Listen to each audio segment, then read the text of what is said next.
Сәлем достар, қалдарыңыз қалай? Сіздермен бірге Айдана. Біз бүгін қазақтың ұлттық тағамы жент жасайтын боламыз. Яғни жай жент емес, шоколадта жасалған жент.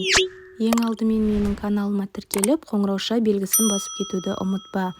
Бізге жент жасау үшін ең алдымен талқан және де ерітілген сары май, қоюлатылған сүт, яғни сгущенка керек болады. Барлығын біріккенше жақсылап араластырып аламыз. Бірінші қасықтың көмегімен, одан соң қолымызбен жақсылап біріккенше араластырып аламыз.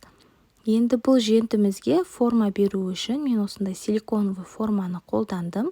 Яғни торттарға декор жасайтын. Жақсылап форманың ішіне нығыздап салып аламыз. Тығыз болғанша салып аламыз. Сіздерде форма болмаса, қолдарыңызбен шарик етіп жасай берулеріңізге болады. Дайын болған жентімізді тоңазытқышқа 1 сағат көлемінде салып қоямыз.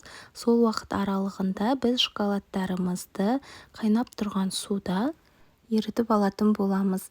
Мен магазинде сатылатын, яғни плиточный шоколад рошенді пайдаландым, ақ түсін. Яғни 2 бөлікке бөліп, бір бөлігіне қызыл түсті красканы қосу арқылы бояп алып, ал бір бөлігін ақ қалпында қалдыра бердім. Дәл осылай форманың ішіне біз еріген шоколадтарымызды құйып шығамыз және де жентімізді қайтадан айналдыра отырып салып, тоңазытқышқа 20 минутқа қойып аламыз. Осымен біздің қазақтың шай дастарханына қойылатын жентіміз дайын, яғни қазақша десерт деп атасақ та болады. Өз қалауларыңыз бойынша бетін әсемдеп, қонақтардың алдына ұсына беруге болады. Міндетті түрде жасап көріңіздер, дәмі сонда ерекше тәтті болып шығады.